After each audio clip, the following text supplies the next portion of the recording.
Marcos 10, versão King James atualizada. Partindo dali, foi Jesus para a região da Judéia e para o outro lado do Jordão. E outra vez, grande multidão chegou-se a ele e, como era seu costume, passou a ensinar as pessoas ali reunidas.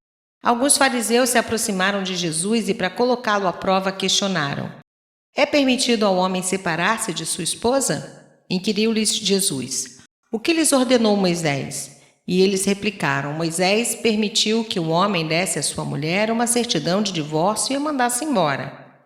Esclareceu-lhes Jesus: Moisés vos deixou escrita essa lei por causa da dureza dos vossos corações. Entretanto, no princípio da criação, Deus os fez homem e mulher. Por essa razão, o homem deixará pai e mãe e se unirá à sua esposa, e os dois se tornarão uma só carne.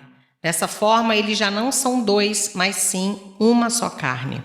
Portanto, o que Deus uniu não o separe o ser humano. Mais tarde, quando estavam em casa, uma vez mais os discípulos indagaram Jesus sobre o mesmo assunto. Então ele lhes explicou: Todo homem que se separar de sua esposa e se unir a outra mulher estará cometendo adultério contra sua esposa. Da mesma maneira, se uma mulher se divorciar do seu marido e se casar com outro homem, estará igualmente caindo em adultério. E aconteceu que as pessoas traziam crianças para que Jesus lhes impusesse a mão, mas os discípulos repreendiam o povo. Todavia, quando Jesus notou o que se passava, ficou indignado e lhes advertiu: Deixai vir a mim os pequeninos, não os impeçais, pois deles é o reino de Deus. Com toda certeza vos asseguro, aquele que não receber o reino de Deus como uma criança, jamais terá acesso a ele. Em seguida abraçou as crianças, impôs-lhes as mãos e as abençoou. E colocando-se Jesus a caminho, correu um homem ao seu encontro e, ajoelhando-se, indagou-lhe: Bom mestre, o que devo fazer para herdar a vida eterna? Replicou-lhe Jesus: Por que me chamas bom? Ninguém é bom a não ser um, que é Deus. Tu conheces os mandamentos: não matarás, não adulterarás, não furtarás, não dirás falso testemunho, não enganarás ninguém, honra teu pai e tua mãe. Ao que o homem declarou: Mestre, tudo isso tenho obedecido desde a minha adolescência. Então Jesus o olhou com compaixão e lhe revelou: Contudo te falta algo mais importante. Vai, vende tudo o que tens, entrega-o aos pobres e receberás um tesouro no céu, e então vem e segue-me. Diante disso, o homem abateu-se profundamente e retirou-se entristecido, pois possuía muitos bens.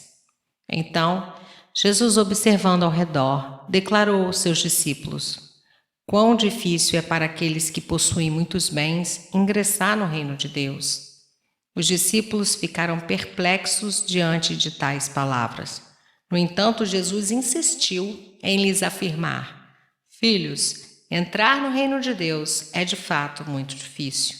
É mais fácil passar um camelo pelo fundo de uma agulha do que um rico entrar no reino de Deus. Os discípulos ficaram muito assustados e comentavam uns com os outros: Sendo assim, quem conseguirá se salvar? E Jesus, fixando neles o olhar, lhes revelou: Para o homem isso é impossível, todavia não para o Senhor, pois para Deus tudo é possível. Então Pedro começou a declarar para Jesus: Eis que nós tudo abandonamos para te seguir. Garantiu-lhes Jesus: Com toda certeza vos asseguro que ninguém há que tenha deixado casa, irmãos, irmãs, mãe, pai, filhos ou bens, por causa de mim e do Evangelho, que não receba já no presente 100 vezes mais, em casas, irmãos, irmãs, mães, filhos e propriedades, e com eles perseguições. Mas no mundo futuro, a vida eterna. Todavia, muitos primeiros serão últimos, e muitos últimos serão primeiros. E sucedeu que estavam no caminho subindo para Jerusalém, Jesus à frente os conduzia. Os discípulos estavam admirados enquanto os demais seguidores sentiam medo.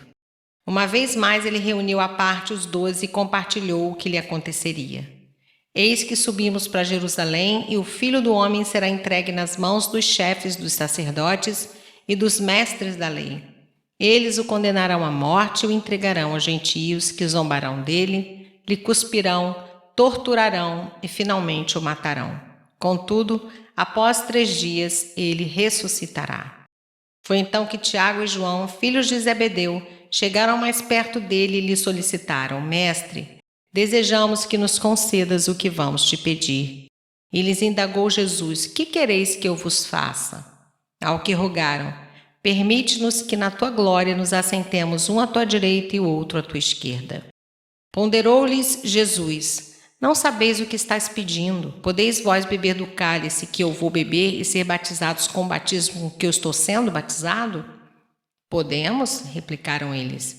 Então Jesus lhes revelou: Sim, bebereis o cálice que eu bebo, e de fato recebereis o batismo com que sou batizado. Todavia, o assentar-se à minha direita ou à minha esquerda não cabe a mim conceder. Esses lugares pertencem àqueles para quem foram preparados. Assim que os outros 10 ouviram esse assunto, ficaram indignados contra Tiago e João. Jesus, por sua vez, os convocou e orientou: Sabeis que aqueles que são considerados governantes das nações as dominam, e as pessoas importantes exercem poder sobre elas. Contudo, não é assim que ocorre entre vós. Ao contrário, quem desejar tornar-se importante entre vós deverá ser servo. E quem ambicionar ser o primeiro entre vós, que se disponha a ser escravo de todos. Porquanto nem mesmo o Filho do Homem veio para ser servido, mas para servir e dar sua vida em resgate de muitos. Chegaram, pois, a Jericó. Quando Jesus e seus discípulos e mais uma grande multidão estavam deixando a cidade, o filho de Timeu, chamado de Bartimeu, que era cego, estava sentado à beira do caminho, pedindo esmolas. Assim que ouviu que era Jesus de Nazaré, começou a gritar: Jesus, filho de Davi, tem misericórdia de mim. Muitos o advertiam severamente para que se calasse, contudo ele gritava ainda mais: Filho de Davi, tem compaixão de mim. Foi então que Jesus parou e pediu: Chamai-o. E assim foram chamar o cego. Ânimo, homem, levanta-te, ele te chama. Jogando sua capa para o lado, de um só salto, colocou-se em pé e foi ao encontro de Jesus. Indagou-lhe Jesus: Que queres que eu te faça?